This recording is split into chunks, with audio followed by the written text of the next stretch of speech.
జగన్మోహన్ రెడ్డి గారిది. మీరు పంచాయతీలకు సరే ఒక నిమిషం ఉండండి. సరే సరే మీ కోరిక ఎందుకో ఒక నిమిషం ప్లే చేస్తాం, ఒకసారి వినండి సార్, వినండి వినండి. మీకు మాకు వాళ్ళకి క్లాష్ అవసరం లేదు. ఒకసారి పీసీఆర్ ఒకసారి జగన్మోహన్ రెడ్డి గారు ఏం మాట్లాడారు అది ఒకసారి ప్లే చేయండి. కార్యకర్తలకు భరోసా ఇచ్చే విధంగా జరగాలి, ప్రజల వాయిస్ వినిపించే విధంగా ప్రజలకు మనం తోడుగా నిలబడగలగాలి. అది ఖచ్చితంగా గుర్తుపెట్టుకోవాల్సిన అంశం. ఎక్కడైనా కూడా మీ నియోజకవర్గాలలో ఎక్కడైనా కూడా ఏకగ్రీవంగా ఎక్కడైనా ఎన్నిక జరిగితే మాత్రం నన్ను అడగాల్సిన పనుల క్యాండిడేట్ ఆ తర్వాత ఎన్నికల్లో పోటీ చేయడం మీరే గుర్తుపెట్టుకోండి. ఎక్కడైనా పోటీ జరగకోకుండా ఏకగ్రీవంగా ఇడిచిపెట్టినారంటే మాత్రం ఆ తర్వాత క్యాండిడేట్ ఎమ్మెల్యే ఎలక్షన్లో క్యాండిడేట్ కాడు అనేది గుర్తుపెట్టుకోండి. అంత ప్రస్ఫుటంగా అంత క్రిస్టల్ క్లియర్గా చెప్తా ఉన్నా. ప్రతి చోట పోటీ జరగాల. ఎన్నికలు అయిపోయిన తర్వాత కూడా నేను రిపోర్ట్లు తెప్పించుకుంటాను. మీ ఎమ్మెల్యే క్యాండిడేట్ ప్రతి చోట పోటీకి నిలబెట్టాడా, క్యాండిడేట్ నిలబెట్టలేదా అనేది పోటీ రిపోర్ట్లు తెప్పించుకుంటాం.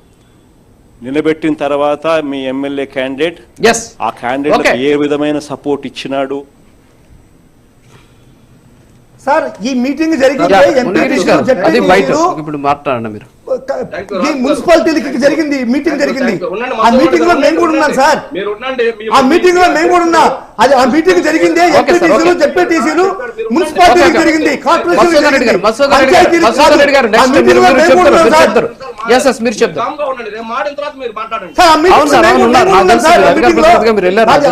జరిగింది ఓన్లీ మున్సిపాలిటీకి కార్పొరేషన్ మాత్రమే.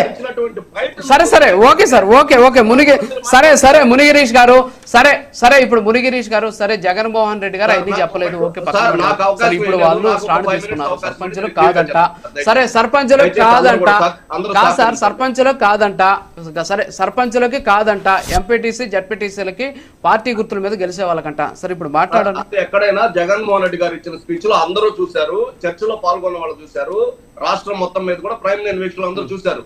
ఇదే ఒక కోర్టులో ఒక కేసుకు సంబంధించి ఇంత ఎవిడెన్స్ ఎంత క్రిస్టల్ క్లియర్ గా ఉన్నప్పుడు ఖచ్చితంగా కూడా మసూదన్ రెడ్డి గారు ఆ కేసులో ముద్దాయిగా ఉంటే శిక్ష పడేది ఖచ్చితంగా. ఎందుకంటే